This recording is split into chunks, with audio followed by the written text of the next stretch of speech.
Imagine this. You're in the final round of a job interview for a position you really want. The conversation is going well. You feel confident.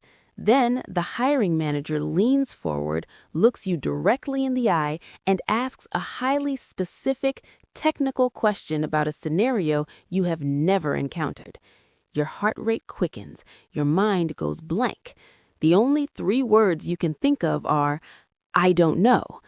In that moment of pressure, what you say next can either disqualify you instantly or become the very reason you get hired. It's a critical moment that separates a good candidate from a great one. Welcome to English That Pays, the channel dedicated to helping you master the professional communication skills that open doors in your career. Today, we're tackling one of the most feared moments in any job interview: how to professionally and confidently say, "I don't know." Let's start by looking at the common mistakes people make. The most frequent error is abruptness. Simply saying, "I don't know," and stopping is a conversational dead end. It can sound dismissive or suggest a lack of interest. It closes the door instead of opening a window into your mind. Another common mistake is to ramble.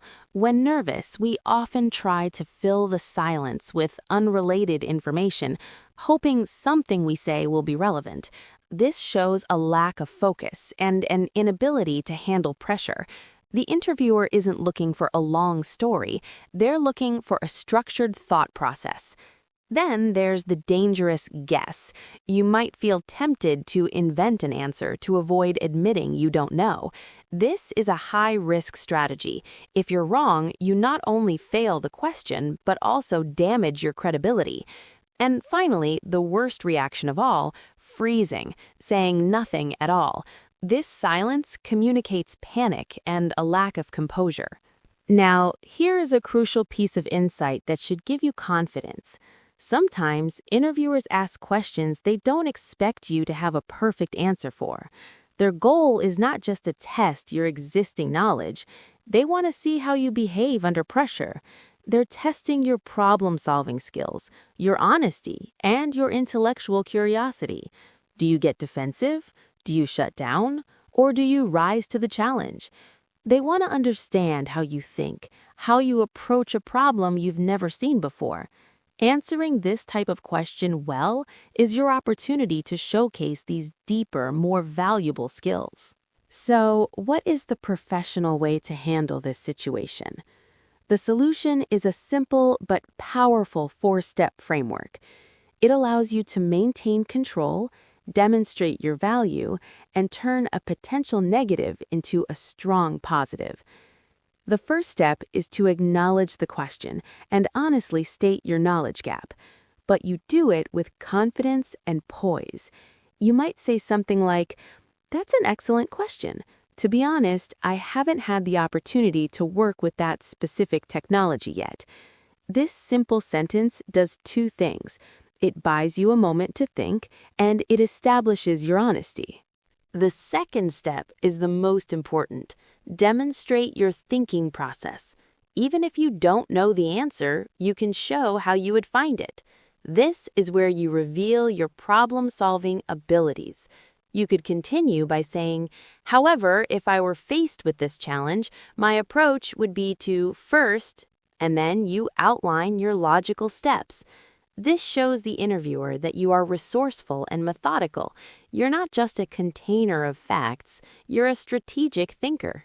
Step 3 is to connect the unknown to what you do know.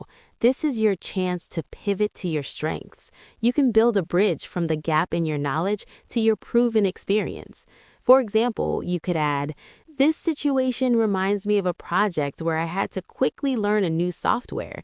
In that case, By doing this, you're redirecting the conversation back to your qualifications and demonstrating your ability to adapt and learn. Finally, step 4 is to show a proactive willingness to learn. This closes the loop and leaves a lasting positive impression. End your answer with something like, "You've raised a very interesting point, and I'm genuinely curious now. I'll make a note to research that topic after our interview." This shows that you are not just a passive employee, but an engaged professional who is committed to continuous growth. It turns the moment into a sign of intellectual curiosity. Let's see how this framework applies in different professional contexts. Imagine you are a software developer, and the interviewer asks, how would you optimize a database query using the flux capacitor library? A weak answer would be, I've never used that. A strong answer using our framework would be, that's a great question. I haven't worked with the flux capacitor library specifically. However, my approach to query optimization is always systematic.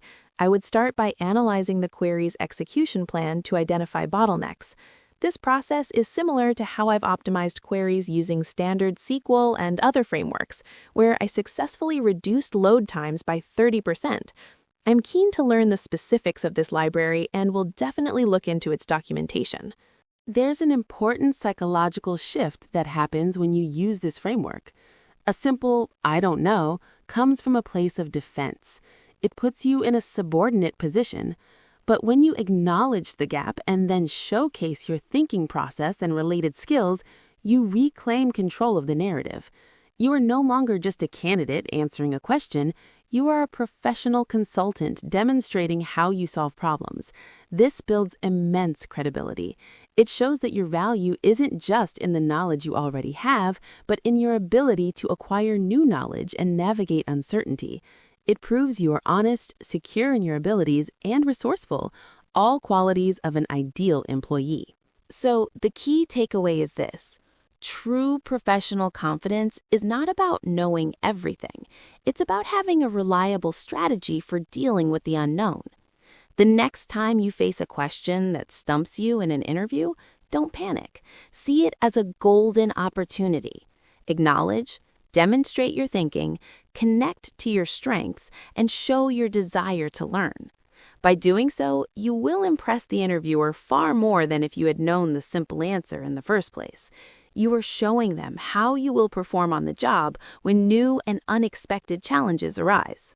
Thank you for joining me on English That Pays.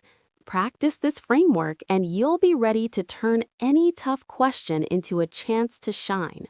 Join me next time where we'll be breaking down how to answer that all-important opening question. Tell me about yourself. We will explore how to craft a compelling story that immediately captures the interviewer's attention.